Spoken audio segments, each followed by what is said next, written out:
లేటెస్ట్‌గా వచ్చిన Samsung mobiles finance లాక్‌లో ఉన్నాయి. ఓకేనా? ఫైనాన్స్‌లో ఉన్న మోడల్స్‌కి చాలా మోడల్స్‌కి వైబ్ డేటా ఆప్షన్ ఉండదు. ఫైనాన్స్‌లో ఉన్న మోడల్స్‌కి వైబ్ డేటా ఆప్షన్ ఉండదు. వైబ్ డేటా ఆప్షన్ ఏమో ఇగోండి ఇందులో ఉంది కదా సామ్‌సంగ్ వైబ్ డేటా కొట్టేస్తాం సామ్‌సంగ్ సెట్స్‌కి. ఓకేనా? ఎఫ్ఆర్‌పి వచ్చి ఇక్కడ చేస్తాం. ఇక్కడ ఎఫ్ఆర్‌పి తీసినా సరే సామ్‌సంగ్ డివైజులకి కొన్ని మోడల్స్‌కి ఫైనాన్స్‌లో ఉన్నట్లకి ఎఫ్ఆర్‌పి పోదు. ఆ ఎఫ్ఆర్‌పి తీయాలి అంటే దీనికి ఎఫ్ఆర్‌పి ఉంది కదా! దీన్ని ఎఫ్ఆర్‌పి తీయడానికి ఇక్కడ ఫ్రీక్వెన్సీ ఉంది కదా! ఈ ఫ్రీక్వెన్సీలోకి రావాలి. ఇక్కడ క్లిక్ చేసి రన్ స్క్రిప్ట్ మీద కొట్టాం.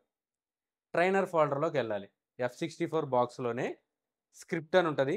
ఆ స్క్రిప్ట్‌లోకెళ్తే ట్రైనర్ ఓకే. యెస్. ఫార్మాట్ చేయాలా వద్దా అని అడుగుతుంది. ఎరేజ్ చేయాలని యెస్. ఓకేనా? ఎఫ్ఆర్‌పి ఓకే అయింది. మళ్ళీ డన్ కొట్టాలి. ఆడిచ్చిన ఆప్షన్స్ నెక్స్ట్ కొట్టడం అంతే మీరు ఇంకేం చేయవసరంలా. ఇప్పుడు ఎఫ్ఆర్‌పిలోకి ఐడెంటిఫై చేసి చూద్దాం.